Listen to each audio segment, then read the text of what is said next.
but Okay. if you'd like to tell us a little bit about yourself, and then, if you don't mind, some questions from the board. Okay. Like you say, you have my resume there and my community service. I can go over those, but it's pretty short. I can elaborate on them, but I don't think that's necessary either. As far as what I'd like to say, I'd like to just state my philosophy on education by a simple family story. As you see, I have lots of children. Years ago, we had a third grader, a daughter going into the third grade, and we lived in Northern Virginia. And as it approached, all the people were saying, make sure you don't get Miss So-and-so. And we said, oh, Miss So-and-so, okay. Well, I don't remember how we were notified, but we either got something in the mail or there was a list. And who did we get? We got Miss So-and-so.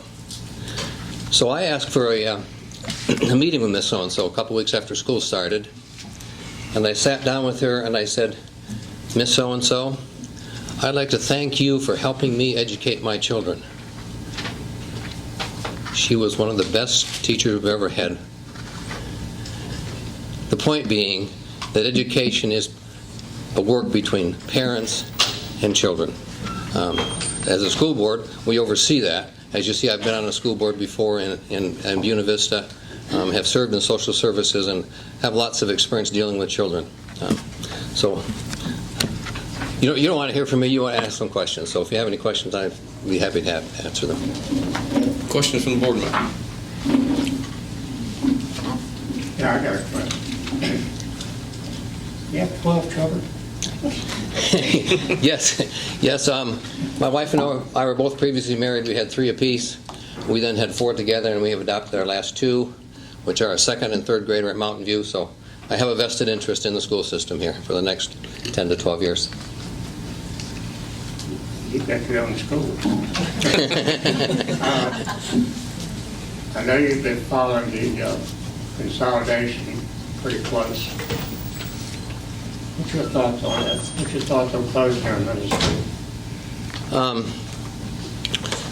I think it's a good thing, the whole idea of consolidating.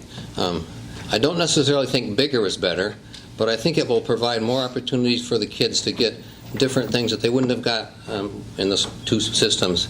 You know, you can only have so many language classes. You can only have so many advanced math classes. With a bigger system, you open up some more things. So that's kind of my thoughts on it. I have no problem with closing the middle school, even though I'll have one in a couple of years, a middle schooler. Ms. Cox, did you? I do, do you, somebody else have? You go. questions? I'll go after you. I actually had written down 3 that I'd like to ask each candidate. Is that okay? Absolutely. Okay. So my first one is, what attributes and behaviors do you feel are essential for a school board member?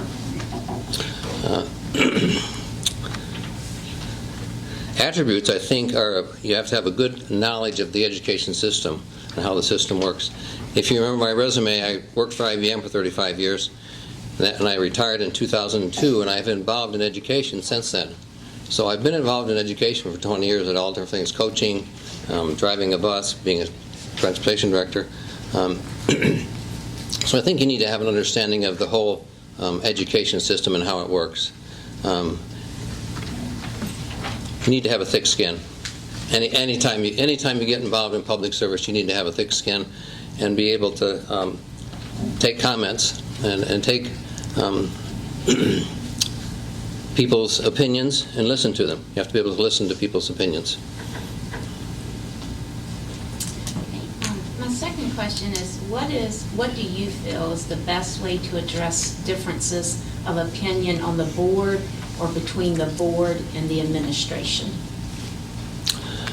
Oh, the board, we just need to talk. If you're a member of the board, I'm sure you guys have closed sessions where you talk and you can talk freely. Like I said, I've been on a school board, I've been on social services boards, and when you have a closed session, there needs to be a freedom of speech so that you can express your opinion and not be judged for it. Publicly is a different thing. You ask about the superintendent. Superintendent is an individual, and that's you each have to develop a relationship with the superintendent, and that's kind of a personal responsibility as a board member to develop that relationship. last one, could you support a decision that you did not vote for, in favor for, and why or why not? Could I? Yes, I could. Once again, as a board, we in this country live by a majority, and we have to follow that majority. And if you're on a board and the majority feels that this is the decision or the direction you need to take, you need to support it and not undermine it. And that's something we see in this country too much, is undermining on a majority decision. Sorry for the comment, but Thank you. yeah. Dr. Billings. How important do you think it is to expose children to a diverse range of thoughts, ideas, cultural backgrounds, economic systems, etc.? And how would you react if an individual suggested that a particular topic be banned from the school? It's critical that children be exposed to all differences, whether it's race, religion, sexual orientation. All those children need to be taught that. Once again, if you remember my story, it's my responsibility as a parent to teach that to my children. Unfortunately, not all parents do that, and so the school system, it does fall upon the school system sometimes. What was the last part of the question? How would you react if someone said a particular topic should be banned? Banning something. Once again, that's a parent's, that's a constituent's opinion, and there's lots of opinions out there that I may differ with. We certainly, as a board, would have to discuss it and see whether it needed to be banned or not. But, you know, as far as not listening to them, I would listen to what they had to say about whatever particular subject it was.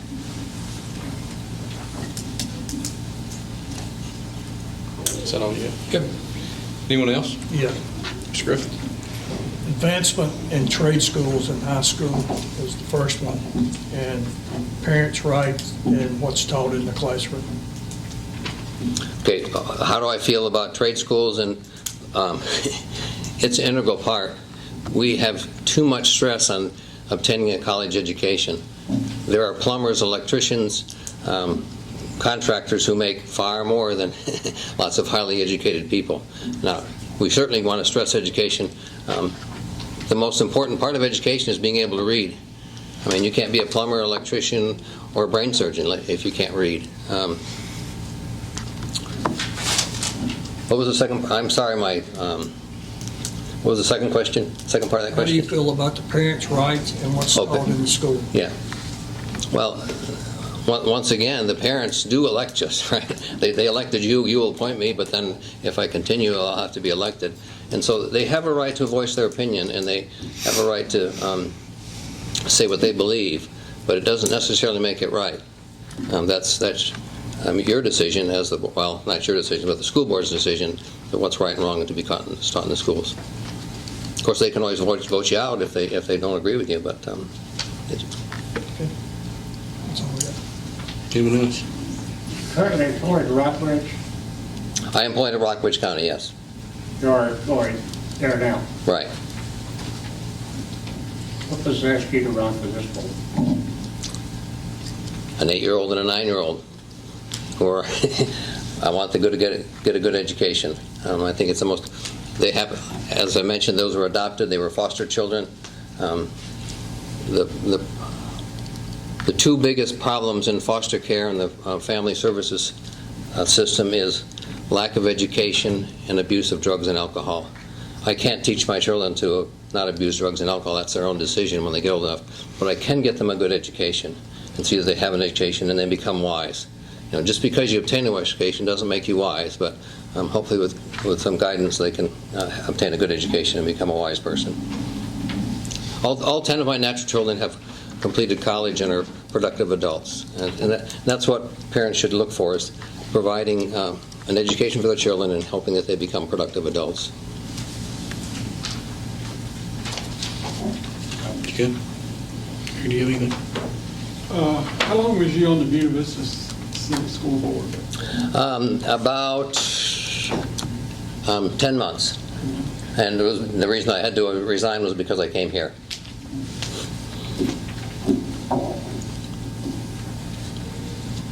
I did train the initial training, so I've been trained.